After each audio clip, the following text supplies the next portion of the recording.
Olá, pessoal. Excelente domingo para todos. Aqui a gente começando o nosso domingo com o Livro dos Médiuns, e indo hoje para a nossa aula de número 31.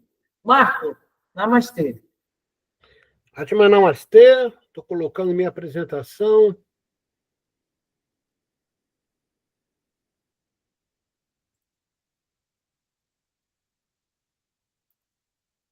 Todos vendo minha tela? Sim, estamos vendo, Marcos. Ok, então nós vamos dar continuidade hoje falando sobre das evocações. Item 269 ao item 285, tá certo? E nós vamos reparar uma coisa, houve uma alteração no nosso cronograma das nossas aulas, ok? Vamos ver o que mudou. Então, você vai reparar, né, hoje, 7 de setembro, das evocações. Estava previsto 2 aulas, eu consegui, sem perder a qualidade do conteúdo, a gente fazer em uma aula só. Obviamente, isso encurtou. Tá? Então, na próxima aula, que é dia 14 de setembro, nós já vamos estar falando sobre as perguntas que se podem espíritos, né? Olha aí, só falta esse pouquinho de aula aqui para a gente terminar o curso. Então, nós ganhamos, vamos dizer assim, uma semana, né? E terminamos o curso no dia 26 de outubro, ok? Então, fica a dica aí, e no segundo slide você já tem essa alteração.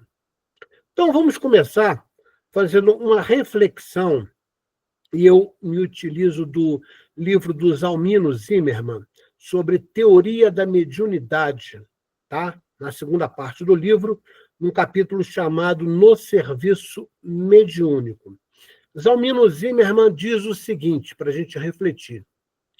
Compreenda-se, desde logo, que a época das evocações já passou. Evocar, lembra vocês, é chamar no mesmo nível ou para baixo. Quando eu chamo alguém de nível superior, eu invoco, ok? Então, Zalmino Zimmermann abre exatamente nos explicando que essa época das evocações já passou. Ao tempo de Kardec, em benefício da obra monumental que construía, a espiritualidade superior o permitiu, buscando atender todos os pedidos, ainda que em meio a grandes dificuldades. Hoje, não só são desnecessários, como perigosas parte a mistificação, certas manifestações anímicas e mesmo, dependendo da condição moral do médium, a própria fraude. Como advertem os mestres espirituais, é totalmente impróprio que se provoque ou se force a manifestação mediúnica que deve sempre ser regida pelo princípio da espontaneidade. Tá? Então, Zalmino Zimmermann nos traz essa reflexão que, na realidade, corrobora com todo o ensinamento que Kardec nos traz nesse capítulo, ok? Ainda ele, né, falando sobre o Zimmermann, essa afirmação que ele nos deu é corroborada pela FEB, tá? Essa orientação que Zalmino Zimmermann nos traz, a Federação Espírita Brasileira corrobora no livro Orientações ao Centro Espírita, organizado pela equipe da Secretaria-Geral no Rio de Janeiro em 2007, lá no capítulo 5, tá? Que se fala sobre reunião mediúnica. Vamos ver o que a FEB nos fala. Deixa eu aproveitar aqui e pronto. Ó, eu estou perdendo aqui a eletricidade, mas pronto. A prática mediúnica deve primar pela espontaneidade, evitando-se a evocação de entidades espirituais. Cabe à direção espiritual a seleção de desencarnados que deverão manifestar-se na reunião. Por que a FEB, tá, no livretinho sobre orientação ao centro espírita, corrobora essa afirmação do Zimmermann? Porque nós sabemos que quando você evoca um espírito, nem sempre é aquele espírito que vai se apresentar. Então, isso dá margem para galhofeiros, para zombeteiros, para espíritos brincalhões. Tá? Então, esse conceito de evocar era bastante interessante na época de Kardec, porque ele estava fazendo a codificação, mas atualmente isso torna-se extremamente perigoso, como corrobora a FEB junto à afirmação de Zimmermann. Ok? Vamos iniciar, então, o capítulo vendo as considerações gerais que Kardec nos traz. Os espíritos podem se comunicar espontaneamente, ou virem ao nosso chamado, quer dizer, pela evocação. Não se evocando nenhum em particular, é abrir a porta a todos que querem entrar. A chamada direta feita a um espírito determinado é um laço entre ele e nós. O chamarmos por nosso desejo, o opomos, assim, uma espécie de barreira aos intrusos. Sem uma evocação direta, com frequência, um espírito não teria nenhum motivo para vir até nós, se não for nosso espírito familiar. É útil esperar a boa vontade daqueles que querem se manifestar. Não se pode dizer que o espírito que chamais esteja disposto a falar. Nas reuniões regulares, há sempre espíritos habituais que se encontram na reunião. Então, olha o que Kardec está nos trazendo, tá? Aqui no item 269, tá? Você pode fazer evocação, mas Kardec já deixa claro aqui nessa afirmação que isso pode se tornar perigoso, sim, tá? Porque por que você vai chamar um determinado espírito? A pergunta é, será que ele tem condição de se apresentar, por exemplo, numa mesa mediúnica? Será que ele tem autorização? O que ele vem nos trazer, né, que outros que já estão ali preparados para aquela reunião não possam trazer? Então, Kardec já deixa claro aí na questão 269 que talvez, né, não seja a melhor coisa a fazer evocar um determinado espírito. Isso acaba de vez com o mito de que o telefone só toca de lá para cá. Porém, prudência, caso seja necessário a evocação. Então, imagina que você vai, na época de Kardec, até no início de Chico, era comum, né, determinados crimes serem resolvidos pela evocação de determinados espíritos, né, que sofreram, ou então que não se fizesse uma injustiça, né? Tem um caso de Chico fantástico, que a vítima, né, que foi, entre aspas, assassinada, segundo a lei dos homens, né, aparece através de Chico Xavier e consegue dar um depoimento dizendo que a pessoa que diziam que tinha matado ele não o fez. Tá? Então, tirando essas exceções, tá, a gente vai ver que é possível, é possível, tá? Eu vou tentar evocar aqui o espírito da mãe do fulano que desencarnou há 8 anos, tá? Vamos ver se ela tem algum recado para dar, tá? Isso pode ser feito? Pode, tá? Não tem nenhum empecilho, porém, é perigoso, tá? Que fique claro. Por quê? Porque pode vir algum espírito zombeteiro, brincalhão, se apresentando como aquele espírito e você acabar não sabendo e ele passar informações não fidedignas, ok? Quando se deseja comunicar com um espírito determinado, necessariamente é preciso evocá-lo. Se pode vir. Olha o que Kardec nos coloca na questão 270. Obtém-se geralmente por resposta sim ou não, né? Ou estou aqui, ou ainda, que quereis de mim? Algumas vezes entra diretamente no assunto, respondendo por antecipação às perguntas que lhe propõe lhe dirigir. Nas perguntas que lhe são dirigidas, é preciso evitar as formas secas e imperativas. Essas formas devem ser afetuosas ou respeitosas, segundo o espírito, e, em todos os casos, testemunhar a benevolência do evocador. Então, essa coisa de impor, né, fazer um chamamento impondo, Kardec já deixa claro que não é por aí. Tá? Então, sempre ao nos referirmos a um espírito, nós devemos ser amorosos. Mas, Marco, e se o espírito for trevoso? Eu também tenho que ser amoroso? Tem que ser mais ainda. Tá? Quanto maior é a maldade, mais amor você tem que utilizar para desarmá-lo. Ok? Então, a questão 270 chama atenção para isso. Na 271, Kardec nos ensina lá. Frequentemente, surpreende a prontidão com a qual um espírito evocado se apresenta. Dir-se-á que estava prevenido, e é com efeito o que ocorre se preocupando, né, de antemão com a sua evocação. Essa preocupação é uma espécie de evocação antecipada, ou seja, quando você vai fazer, por exemplo, uma mesa mediúnica, né, os centros espíritas, né, pelo menos a grande maioria, planeja o que vai acontecer naquela reunião. E quando eles planejam, eles estão sendo inspirados pelos espíritos que assistem à casa.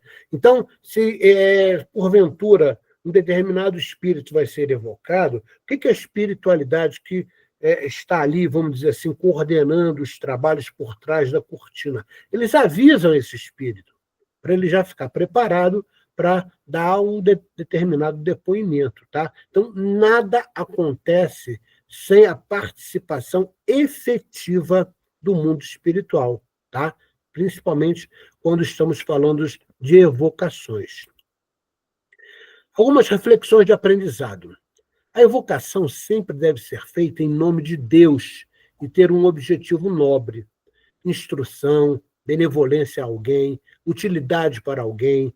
Evite interesses egoístas se quiser diálogo e resposta de espíritos sérios. Tá? Então, eu estou aqui, obviamente, sintetizando o ensinamento de Kardec, que sempre utilizar o nome de Deus. Não, eles não têm medo, tá? Mas eles começam a entender que não é brincadeira. Tá? Então, em nome de Deus, eu chamo aqui para dar um depoimento o espírito de fulano de tal, para justificar, vamos dizer assim, se houve ou não a intenção de fazer isso ou fazer aquilo. Né? Então, um exemplo que eu estou dando aqui. Então, os espíritos que trazem esse espírito evocado, né, já o avisaram antecipadamente e já o instruíram o que ele deve falar.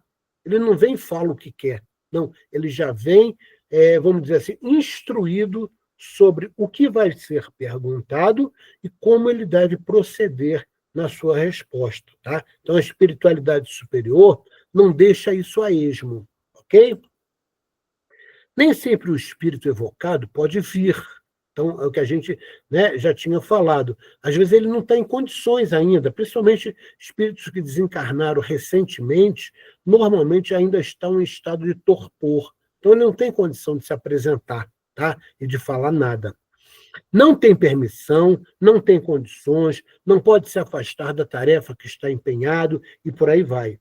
Quando pode, às vezes, não o pode fazer imediatamente. Neste caso, envia um mensageiro avisando um possível prazo para a sua manifestação ou adia a possibilidade de sua presença. Na dúvida, pergunte ao guia protetor se existe a possibilidade. Obviamente, né, quando você faz essa evocação, que não seja uma brincadeira, Tá? Você está ali, né, num trabalho sério, querendo saber alguma coisa, que aquele espírito pode lhe trazer a informação. Então, o que, que acontece? Por muitas vezes, né, o coordenador dos trabalhos espirituais, né, que é o espírito, né,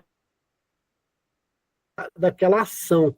Tá? Então, fale diretamente com ele, pergunta, ele tem possibilidade de vir falar conosco? Tá? Então, é sempre de bom alvitre, né, de bom tom, que a gente faça essa pesquisa prévia, tá, com quem dirige os trabalhos da casa, né, e particularmente, por exemplo, da mesa mediúnica.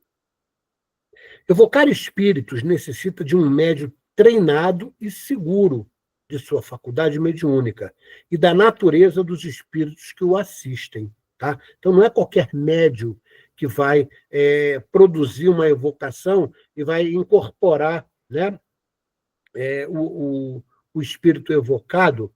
Então, ele precisa ser um médium bem treinado, seguro das suas faculdades mediúnicas, né, e com uma, né, vamos dizer assim, um conhecimento de causa do que está sendo feito. A evocação sempre é facilitada se houver afinidade fluídica ou simpatia entre o espírito evocado e o evocador. Quanto menor forem as barreiras materiais, melhor. Ok? Espíritos se podem evocar. Podem ser evocados todos os espíritos, qualquer que seja o degrau da escala a que pertençam. Os bons como os maus, os que deixaram a vida há pouco, como os que viveram em tempos mais recuados, os homens ilustres, como os mais obscuros, nossos parentes, nossos amigos, como os que nos são indiferentes. Mas não quer dizer que querem ou possam sempre atender ao nosso chamado. Então, Kardec, né, vai deixando claro, e, como disse, né, aquele livretinho de orientações ao Centro Espírita da SEB, tá? Na época de Kardec, isso aqui era muito comum, até para dar testemunho da veracidade do mundo espiritual. Atualmente, isso não é mais, vamos dizer assim, nobre, tá? Não, dificilmente você vai fazer uma evocação de um determinado espírito X para uma causa nobre, tá? A não ser que seja revelar uma coisa assim, tá? Dificilmente esse espírito vai se apresentar, ok? Evocar um mau espírito e lhe pedir serviços significa estabelecer um pacto com o mesmo, onde o mesmo cobrará o pagamento. Então, aquele conceito, né? Se você evoca um mau espírito, caso de pessoas que estão dominando, né, o início da mediunidade, isso é comum, por exemplo,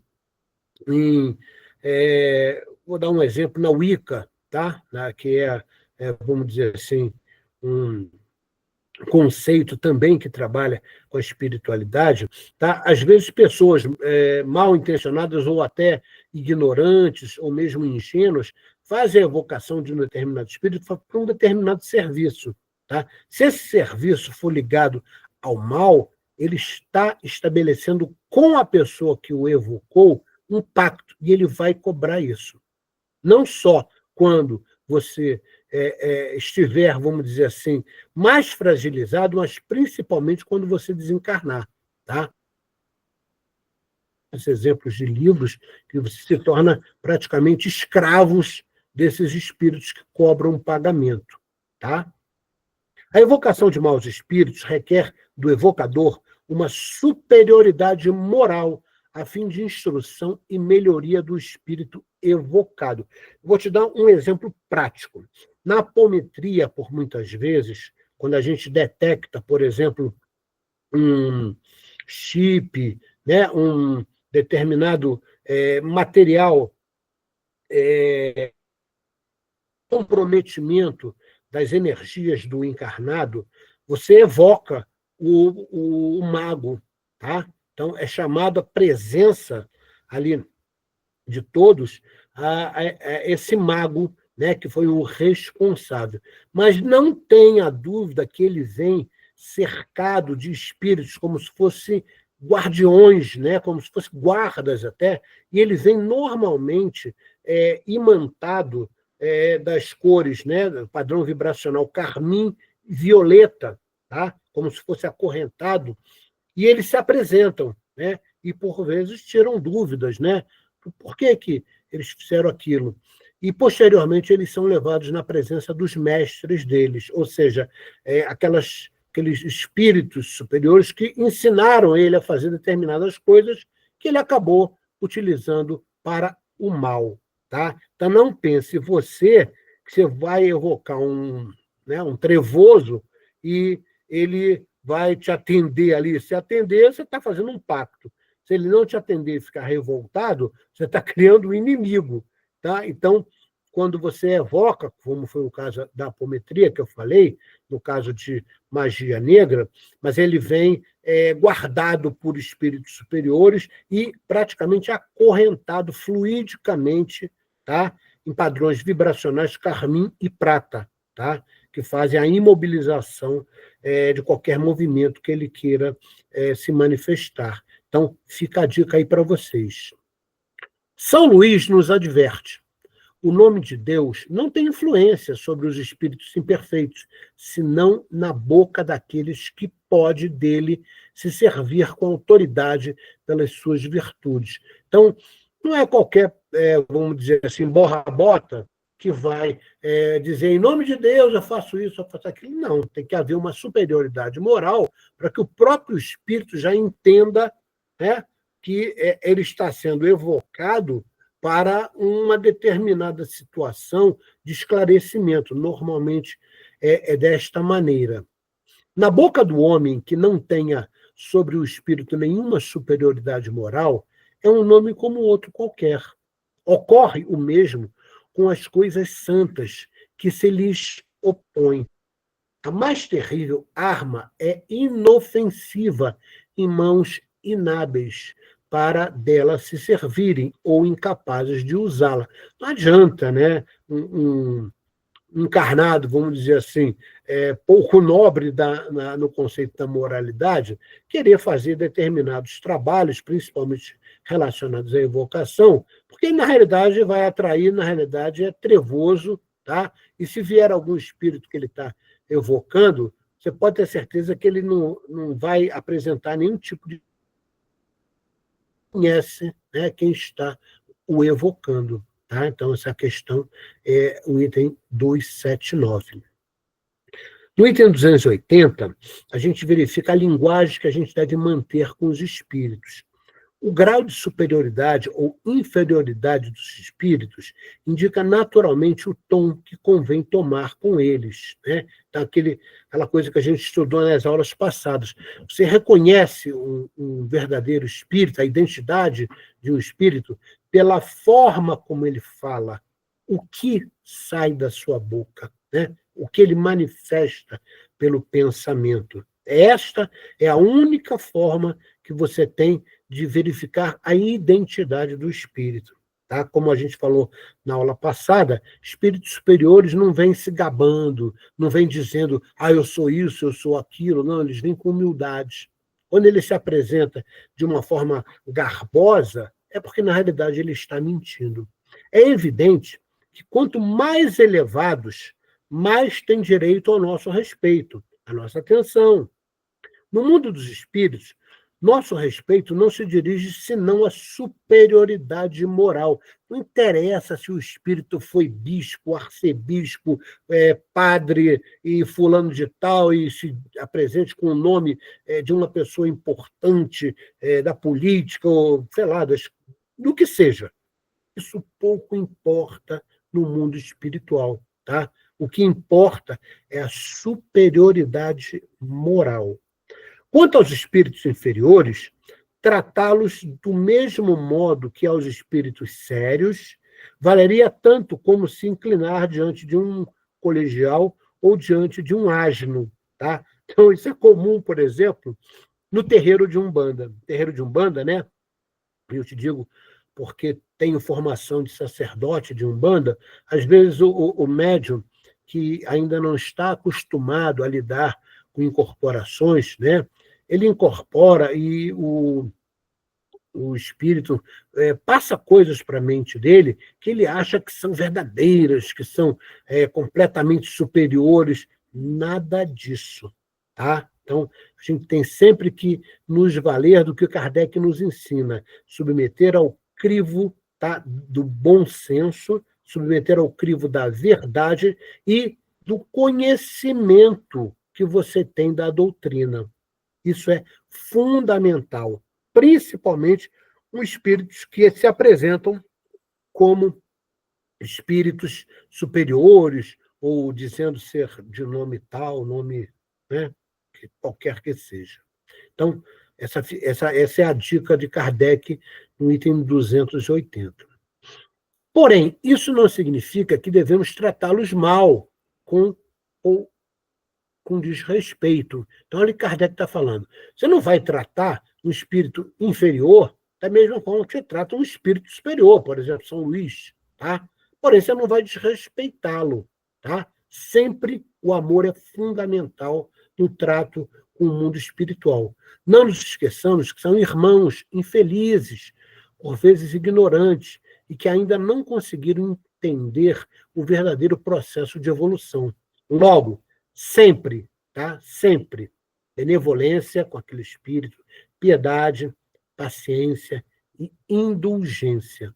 Como nos ensinou Jesus, que aquele que estiver isento de pecado, que atire a primeira pedra, tá? Então, ele é um espírito como nós, só que já está desencarnado e, por vezes, se apresentou ali, e não é por isso que você vai tratá-lo como cachorro. Vai embora daqui! Não, não, você vai, né, fazer o que Kardec está nos recomendando, ter benevolência, piedade, paciência e indulgência com ele.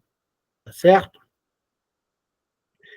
Na questão 280, Kardec nos esclarece: os espíritos que revelam sua inferioridade pelo cinismo de sua linguagem, suas mentiras, a baixeza de seus sentimentos, o meio de reduzi-los ao silêncio é se mostrando superior a eles. Então, não adianta querer bater boca, é besteira, tá? Então, você tem que mostrar que está entendendo a ignorância dele, vamos colocar assim, tá? Mas você não vai entrar na mesma vibe dele, não vai também tratá-lo com cinismo, tá bom? E tratá-lo, vamos dizer assim, de uma forma como se trataria, como se você se colocasse superior a ele, tá? A superioridade que você vai mostrar é moral. Os espíritos perversos sentem seus senhores nos homens de bem, assim como nos espíritos superiores. Então, o espírito malvado, trevoso, quando ele se apresenta, ele sabe com quem ele estará falando. Tá? Ele olha no campo áurico da pessoa e ali, na presença do campo áurico, ele já identifica qual é a qualidade moral dessa pessoa que o evocou, tá certo? Então, não crie nenhum tipo de expectativa, tá? Porque você não sabe se, de repente, ele vai falar a verdade, por aí vai, tá? Na questão 281, de que lhe serve obter belas recomendações dos espíritos de elite, se isso não mais caridoso e mais benevolente para com seus irmãos deste mundo e do outro, tá? Então, aquela história. Não adianta a gente estudar, né, o livro dos médios, tá? Se na hora do trabalho você faz o que você acredita que é melhor, tá? Então, Kardec deixa claro que você tem que colocar em prática, tá? Principalmente quando se refere à comunicação com o mundo espiritual, ok? Consolidando os ensinamentos dos espíritos, tá? No item 281. Tá? Esse item 281 é muito grande, ele vai do subitem 1 até o subitem 58. Então, vamos lá, eu coloquei as coisas mais importantes todo mundo pode evocar espíritos, né? Todo médium. Porém, olha aqui, ó, não deve. Tá? É o item 1. Kardec, né, fala sobre isso, que, como eu falei para vocês, foi apresentado pelo Zalmino Zimmermann na nossa reflexão de abertura, e a FEB também recomendando a mesma coisa. Então, olha só, a Federação Espírita Brasileira recomenda, né, você não deve fazer essa evocação. O Zalmino Zimmermann, né, no clássico livro dele sobre mediunidade, fala a mesma coisa. E Kardec também já deixou isso claro. Então, meu amigo, eu acho que prudência não e caldo de galinha, né, não faz mal a ninguém. Para o espírito evocado, comparecer depende das condições e da circunstância que se encontra e se tem permissão para tal. Olha a afirmação, né, que Kardec nos traz. Não é porque você evocou que o espírito vai se apresentar, né? A pergunta é, ele tem condição? Tá? O que ele está fazendo? Você acha que ele vai largar, né, o que ele estiver fazendo para se apresentar? Ele tem permissão para isso? Então, Kardec deixa isso claro. No item 5, Kardec nos ensina: o espírito que evocais, por distante que esteja, recebe, por assim dizer, o impacto do pensamento, como uma espécie de comoção elétrica, que chama a sua atenção para o lado de onde vem o pensamento que se dirige a ele. Isso não cabe só ao espírito, né, que a gente às vezes tenta evocar, né, esse impacto fluídico, tá, no campo áurico do desencarnado, e isso também se refere a espíritos que desencarnaram há pouco tempo, né, e eram entes queridos nossos. Quando você pensa nele, você pode ter certeza que ele recebe uma espécie de carga elétrica no campo áurico dele, tá? E aquilo reflete e praticamente vem quase que imediatamente a sua imagem. Ele sabe quem está pensando nele, tá? Por isso que a espiritualidade superior recomenda que espíritos desencarnaram recentemente, que você não fique pensando nele o tempo todo, porque você acaba prejudicando, tá? Se ele tiver condição, ele vai se apresentar, ele vai estar ali junto de você, você não vai ver, mas ele vai estar ali junto, tá? Isso acaba atrapalhando, tá, o que ele tem que fazer no mundo espiritual, tá? Então, fica a dica aí para nós. Se a evocação é premeditada, o espírito é advertido antecipadamente. Aquilo que eu falei, no caso de uma mesa mediúnica, tá? O espírito ele é avisado antecipadamente para ele se preparar e é, inclusive, instruído sobre o que deve falar e o que não deve falar. Tá? Os espíritos superiores acabam gerenciando, né, essa possibilidade, né, da presença do espírito. No item 7, o espírito chamado por um sentimento simpático e benevolente é mais vivamente tocado. Então, se há simpatia, se havia um laço afetivo entre aquele que evoca e o espírito evocado, é óbvio que aquilo vai tocar, vamos dizer assim, com mais fervor, né, o pensamento e aquele espírito, tá certo? O espírito superior vem sempre quando é chamado com um fim útil. Ah, Marco, peraí. Então, se eu chamar um espírito superior por uma coisa trivial, por uma coisa banal, ele não vai se apresentar? Não, não vai. Tá? Ele sabe, né?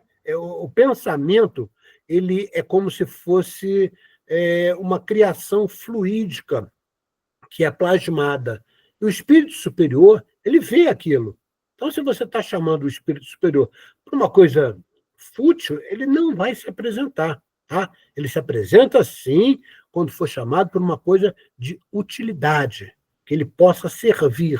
Tá? Quem não vive para servir, não serve para viver. Os espíritos têm isso gravado nas suas mentes. Tá? Então, o servir ao próximo é fundamental. Agora, se for uma coisa fútil, dificilmente ele vai se apresentar. O espírito evocado pode se recusar a vir ao chamado. É o seu livre-arbítrio que diz se ele vai ou não se apresentar. Tá? Então, você fez um chamado de um espírito, sei lá, que desencarnou há 3 anos, tá? Ele pode se apresentar ou não. Tá? Ele pode ter, às vezes, condição, ele pode estar autorizado e se negar. Não quero estar à frente com essa pessoa. Tá? É uma opção dele também, ou seja, faz parte também do livre-arbítrio do espírito. Os espíritos inferiores só dominam aqueles que se deixam dominar, devido a quê? Defeitos morais, né? Vícios mundanos, tá? Que às vezes você apresenta na fala, ou no pensamento, ou nas atitudes. Tá? Então, o espírito, às vezes, quando ele é trevoso, tá? Não pense você que ele estará, vamos dizer assim, sendo dominado por um pensamento ou por uma evocação. Quando ele verifica que alguém está pensando, né, em chamá-lo, tal, ele passa a pesquisar aquela pessoa que está fazendo isso. Então, se posteriormente, né, ele se apresentar, ele já sabe com quem ele está falando, ele sabe teus defeitos mundanos, teus defeitos morais, os seus vícios, ele sabe tudo. Ele já vem, às vezes, falando assim, olha, você faz isso, faz aquilo, e você vai ficar com uma cara, né, do tamanho de uma frigideira. Tá? Então, muito cuidado em fazer evocação, principalmente de espíritos inferiores, se não for para um trabalho sério. Para a evocação de espíritos superiores, recomenda-se o recolhimento com fé em Deus e desejo no bem. A prece, né? Prece é pedir, né? Orar é falar, tá? E rezar é repetir. Então, normalmente, quando você faz uma evocação de um espírito superior, você vai fazer o quê? Você vai invocar, tá? Essa evocação que eu falo aqui seria o chamamento, mas, no fundo, na sua prece, você estará invocando esse espírito, tá? Porém, você tem que estar em recolhimento, com a mente calma, num ambiente propício, tá? Para que aquele espírito possa se apresentar e poder ser útil a você. Quando todos estão reunidos em pensamento convergente na caridade e no bem, obtém-se grandes coisas. Tá? Então, Kardec deixa claro que quando é um trabalho sério, tá? Que está sendo coordenado, né, para um propósito caridoso, é óbvio que os espíritos se apresentam, sim. Tá? Formar cadeias dando as mãos pouco ou nada influencia a evocação por ser um meio material. O mais importante é a comunhão dos pensamentos. Por que Kardec fala isso? Porque era comum, né, e até hoje é comum, as pessoas, vamos, né, chamar espírito, aí as pessoas dão a mão para criar uma corrente. Tá? De nada vale, tá, esse conceito de dar a mão, se na realidade os pensamentos não firmarem uma sintonia única, tá, de evocação. Então, o mais importante é a comunhão do pensamento, e não o dar a mão, fazer em círculo, tá? Isso tudo se torna completamente supérfluo, tá? Se o pensamento não for convergente e estiver ali, né, de preferência com causas nobres. As evocações com dia, hora e local fixado são preferíveis. Por quê, Marco? Porque o espírito é avisado. Olha só, vai haver uma mesa mediúnica no dia tal, às tantas horas, então você se prepare, nós vamos vir aqui para te ajudar a se apresentar lá nesse local, ok? Ok, então por isso que as evocações, com dia e hora marcado, são as melhores, né? Os espíritos trabalham de forma planejada.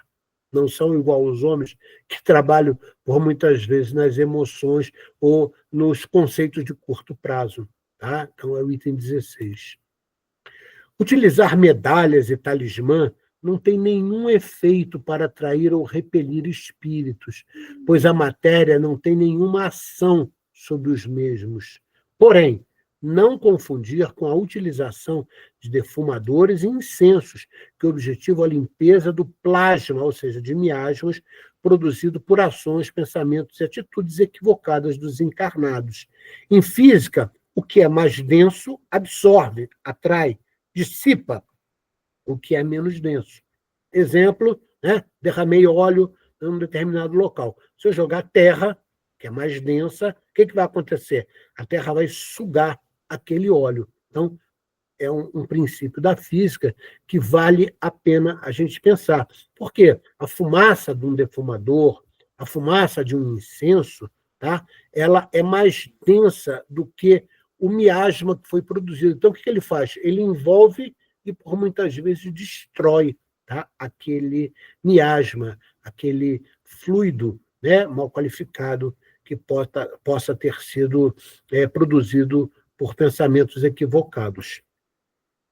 Os maus espíritos não vêm de boca de boa vontade, senão quando esperam dominar e enganar, tá? Os maus espíritos, tá? Eles não vão se apresentar se você estiver ali preparando alguma armadilha para eles. Eles só vão se apresentar se eles estiverem trazidos, como é o caso, por exemplo, de magos negros que eu te falei nos trabalhos de apometria, tá? Se eles se apresentarem, tá? Eles, com certeza, acreditam que vão conseguir enganar aqueles que estão ali. Então, muito cuidado em fazer um trabalho de evocação, tá? Porque o espírito só vai se apresentar, principalmente se ele for trevoso, se ele achar que ele vai ter vantagens ali. Experimentam uma viva contrariedade quando são forçados a virem para reconhecerem suas faltas. Normalmente, quando isso acontece, eles são trazidos pela espiritualidade maior, tá? Que de bom grado eles não viriam, tá? Então, é um caso de uma mesa mediúnica também, né? Onde eles são trazidos para processos educativos. Às vezes, né, na mesa mediúnica, quem já trabalhou em mesa mediúnica vai saber muito bem o que eu vou falar agora, tá? O médium acaba, né, tendo contato, né, de incorporação com o espírito que vem falando, né, cobras e lagartos, revoltado, com raiva, manifestando mágoa, ressentimento e por aí vai, mas normalmente isso é permitido para educação desse espírito, tá? Para que ele compreenda a nova situação dele e que ele possa mudar a forma não só de pensar, mas principalmente de agir, tá bom? Quando o mau espírito se manifesta, podemos afastá-lo, demonstrando que sabemos de sua natureza e intenção, não recebendo atenção e não sendo ouvido, se cansam e partem. Ou seja, se você não der bola, né, às vezes o espírito se apresenta e começa a falar um monte de abobrinha, um monte de coisas que não tem nada a ver com nada, que não traz nada de útil, simplesmente não dê ouvido a eles. Ele vai acabar se cansando e vai embora, tá? No item 26 dessa questão aí, o nome de Deus não é freio para todos os espíritos perversos, mas o retém muito, e o afastareis bem mais se feita do fundo do coração. Então, você não vai falar o nome de Deus, né? Em nome de Deus, tá? Sem partir de um sentimento profundo, tá? Então, aqui Kardec chama a atenção. Quando você falar em nome de Deus, em nome de Jesus, tá? Você plasma ideologicamente, né, um poder divino, ou a figura de Jesus, tá? Eu, quando faço evocação das salamandras, por exemplo, vou te dar um exemplo que eu faço praticamente todas as noites. Eu evoco as salamandras para limpar, né, tudo que possa ser acometido dentro do nosso lar aqui. Então, o que acontece? O início é em nome de Deus, em nome de Jesus, e com autorização de Metatron, declaro. Então, repara, eu estou fazendo isso do meu coração, não está saindo da boca para fora. Eu estou realmente evocando as salamandras, estou evocando. O que são as salamandras? São os elementais do fogo, para que eles façam o quê? Uma limpeza, tá? De toda energia mórbida, mal qualificada ou deletéria que possa ter adentrado aqui no meu lar. Isso é corriqueiro. Diariamente eu faço isso junto com a minha esposa antes de dormir. Tá certo? porque você não sabe o que o vizinho está aprontando de um lado ou do outro, né? Então, não pense você que é porque foi gerado, vamos dizer assim, uma determinada densidade no lado vizinho, que aquele fluido não vai perpassar a parede. Vai sim, tá? E pode prejudicar o ambiente do seu lar. Então, é comum, tá? Você fazer uma prece, né? Fazendo uma evocação, por exemplo, das salamandras, para limparem diariamente o seu lar. O mesmo espírito superior, né, evocado em diversos pontos diferentes, pode responder simultaneamente a todos. Olha só isso. Isso porque seu pensamento se irradia como a luz. Olha o que Kardec nos traz para exemplificar. O Sol é um só, e, todavia, irradia em todo o seu redor, lançando ao longe seus raios, sem se subdividir. Ocorre o mesmo com o espírito superior. Então, o espírito superior, quando ele se apresenta, ele irradia, tá, aquela luz, e aquela luz dissipa energias deletérias numa enormidade de alcance. Tá? Então, não é só aquela pessoa que fez a evocação e o espírito superior aceitou se apresentar que vai ser beneficiada. Todo o ambiente se beneficia. Tá bom? Kardec dá esse exemplo do Sol, que eu acho maravilhoso. Né? Ele é um Sol, mas irradia uma luz que ilumina todos. Tá? É possível, sim, porém é raro, evocar-se espíritos puros. Tá? Ah, Marco, eu estou num trabalho, eu vou evocar Jesus. Tá? Vai ser difícil. Né? É uma coisa extremamente rara, eu te diria quase que impossível. Tá? Porém, se o espírito quiser se apresentar, ou ele achar que é útil se apresentando nessa evocação, ele vai se apresentar, tá? Porém, é muito raro um espírito, né, puro se apresentar. Espírito puro, no planeta Terra, nós só conhecemos o Mestre Jesus, tá? Então, é bem difícil. No mundo dos espíritos, as celebridades e gênios na Terra não se distinguem em nada dos demais espíritos. O que os diferencia é o grau de moralidade evocados também. Né? É interessante, se você já leu livro do Robson Pinheiro, do Vanderlei Oliveira, você vai reparar que muitos dos magos negros se tornaram magos negros no umbral depois que não foram recebidos como eles achavam que deveriam ser recebidos, porque aquele espírito era uma pessoa muito importante, era um bispo, era uma pessoa dentro de vamos dizer assim, de uma determinada religião de altíssimo grau, e ele é recebido como qualquer outro espírito, porque o que interessa no mundo espiritual é o grau de moralidade e não a patente, tá? Então, você não pega, por exemplo, um vinho ruim, tá? Isso é um exemplo que foi dado em aulas passadas, eu vou repetir agora, tá? Você pega um vinho bem ruinzinho e coloca um rótulo ali de um vinho italiano maravilhoso e prova, e você vai ver, epa, houve alguma coisa errada aqui. Esse vinho aqui não é o que diz ser. Tá? Então é a mesma coisa. Evocar um espírito que acabou de desencarnar não é prudente, pois o mesmo normalmente encontra-se em estado de torpor, de perturbação.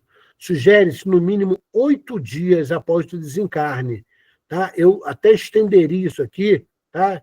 Que, dependendo do espírito, às vezes, não só dias, mas meses. Tá? Muitos meses após é que você pode fazer essa evocação, ele vai ter condição de se apresentar.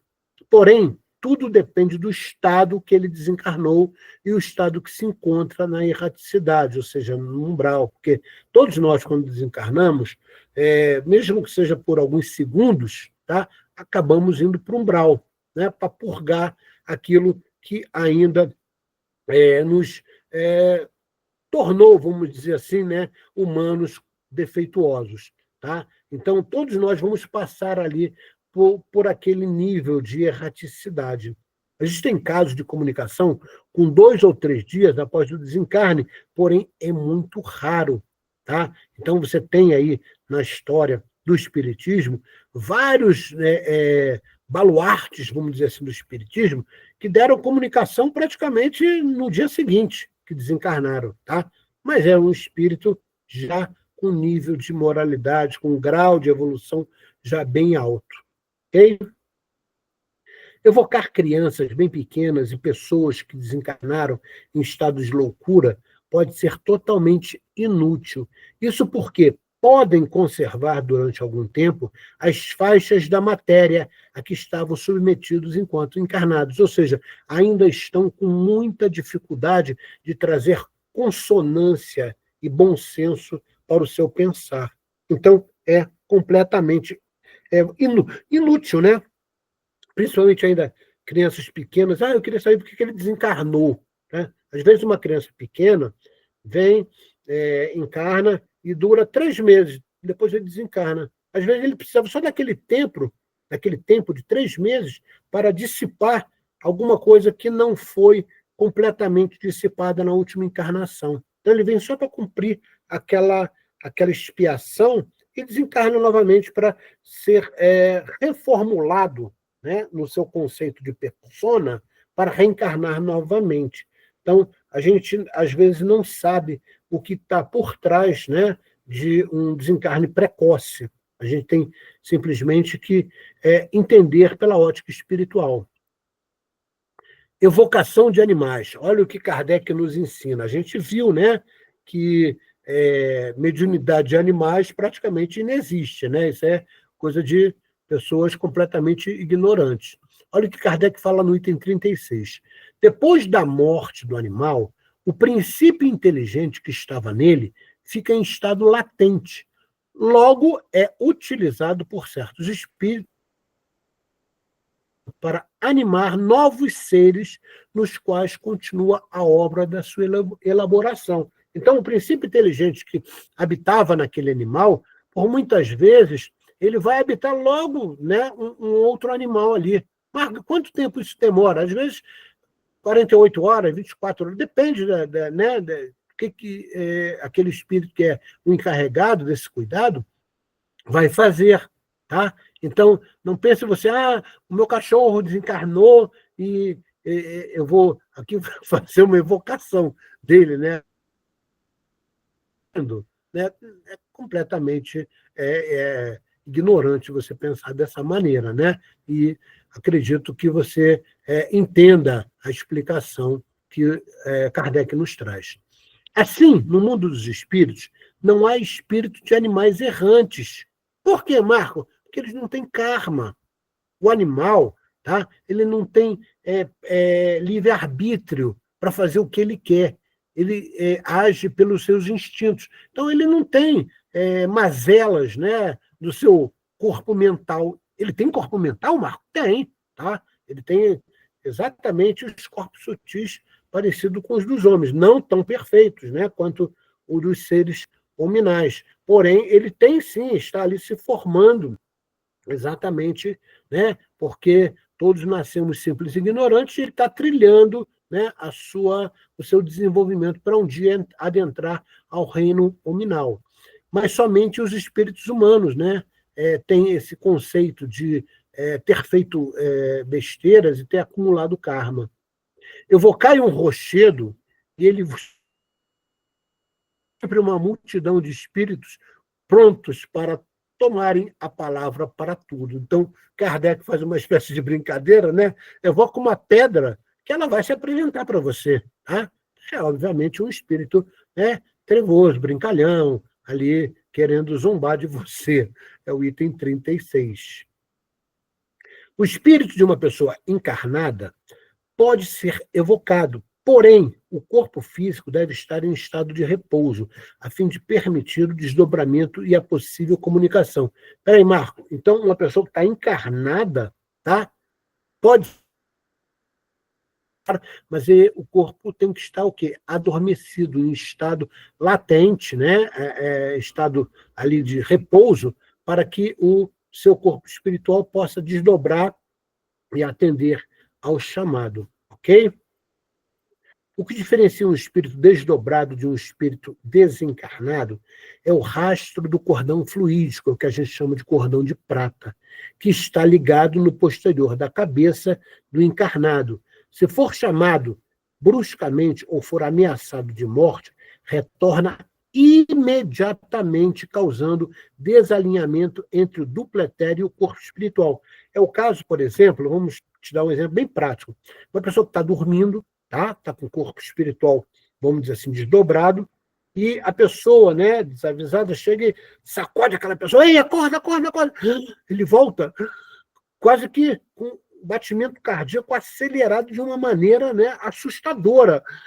E o que acontece? Quando ele foi chamado, o duplo etéreo ele não se encaixa perfeitamente no corpo espiritual, que não se encaixa, por sua vez, corpos sutis, no corpo físico. Esse desalinhamento produz o quê? Um mal-estar, uma dor de cabeça, às vezes até estados de tontura. Então, quando isso acontecer, a pessoa tem que fazer um leve cochilo ali de 5, 10 minutos para poder desdobrar novamente e voltar com calma, para que esse alinhamento seja feito átomo a átomo. Tá? Porque o conceito de ligação entre os corpos sutis e o corpo físico é molecular, é átomo por átomo. Então, se você voltou de repente, tá? Que alguém ali te sacudiu, você estava dormindo, tá? Quando você volta, né? Você, obviamente, não consegue fazer esse alinhamento perfeito. Da mesma forma, se você já sonhou que estava caindo, você nunca cai, já reparou? Por quê? Porque é o retorno do corpo espiritual para o corpo físico. Não chega a cair nunca. E nem morrer. Tá? Então, esses sonhos que às vezes acontecem fazem parte do conceito do desligamento entre o corpo físico e o corpo sutil. Tá? E eles devem ser feitos de forma amena. Ok? Raros são os casos de lembrança de evocações ou episódios em desdobramento. Isso porque, ao retornar ao corpo físico, a matéria grosseira embota a lembrança do espírito. Por isso, muitas vezes, pessoas falam, eu não sonho. Sonhar você sonha, porque o sonho nada mais é do que a realização do que é feito no mundo espiritual. Você desdobra, obviamente, você vai para algum local. Por isso que a gente recomenda sempre que, antes de dormir, você peça ao seu mentor que esteja com você, te leve para locais de trabalho, estudo ou tratamento. Vou repetir. É quase que uma obrigatoriedade sua, enquanto espírito, solicitar que o seu mentor esteja com você durante o seu desdobramento, te pedindo você pedindo a ele, para ele te levar para um local de estudo, trabalho ou tratamento. Tá? São as 3 coisas que você pode fazer enquanto desdobrar. Poxa, Marco, trabalhar? Sim. Né? Eu cansei de fazer trabalhos, né, de socorristas em cemitérios, né, ajudando os espíritos que estavam ainda vagando ali nos cemitérios, né, em busca de orientação. Então, eu trabalhava junto com um grupo desdobrado e a gente conduzia esses espíritos para locais de acolhimento. Tá? Então, estou dando um exemplo que eu vivi durante muitos anos. Tá certo? Espíritos que ainda estejam em estado de gestação não têm possibilidade de se manifestar em comunicação, pois encontram-se em completa perturbação. Ou seja, o espírito ainda está ligado ao ventre da mãe. Não adianta querer evocá-lo, tá? Porque ele não vai conseguir falar nada, tá? Porque ele ainda está num estado de torpor. Da forma que a gente desencarna e tem esse estado de torpor na passagem do mundo físico para o mundo espiritual, da mesma forma é o contrário, do mundo espiritual para o mundo físico. O espírito fica num estado de torpor que ele não tem consciência direito do que está acontecendo. Tá? E a reencarnação só acontece no momento em que a criança respira. Tá? Então, por isso é que o médico dá a palmada lá no bumbum do bebê, né, para que faça uma espécie de choro, e na hora que ele faz o choro, ele inspira. Essa primeira inspiração é que faz exatamente o acoplamento do espírito ao corpo do neném. Tá certo? Tudo está ligado. O corpo espiritual está intimamente ligado ao corpo físico. Evocar espíritos encarnados de crianças bem pequenas, de pessoas bem idosas e de pessoas enfermas não é prudente e é mesmo inconveniente. Vejamos o depoimento de um espírito sobre isso, né, e sobre essa relação entre o corpo físico e o espírito. Olha o que o espírito falou. Sou como um balão cativo, preso a um poste. Meu corpo é o poste, que se abala pela sacudidelas, né, do balão. Então, olha o depoimento do espírito. Então, Kardec deixa claro que não é legal você fazer, né, evocação de crianças muito pequenas, tá? Pessoas já com uma certa idade, que já estão ali se preparando para o desencarne, de pessoas que estão adoentadas, muito adoentadas, tá? Não é prudente. Duas pessoas podem se evocar, é o que a gente chama de sintonia. Isso é o que pode ser identificado como telepatia. Então, a gente sabe que em mundos superiores ao mundo de expiações e provas, né, isso é muito comum, as pessoas se comunicarem através de telepatia, ou seja, pelo pensamento. Tá? E duas pessoas podem, ao mesmo tempo, estarem uma pensando na outra e elas acabam entrando numa sintonia. Tá? E, normalmente, as pessoas mais sensitivas sentem que aquela pessoa está pensando nela. Tá certo? Então, isso não deixa de ser uma forma de telepatia. Ok, meus irmãos? Então, a gente termina essa aula, aí 1 hora cravado, e espero que vocês tenham aproveitado, e qualquer dúvida, passem o comunicado para a Simone, que ela me passará e eu tiro qualquer dúvida, ok? Então, Atma Namastê, bom domingo para vocês e até a próxima aula, no próximo domingo. Beijo no coração de cada um de vocês. Um abraço.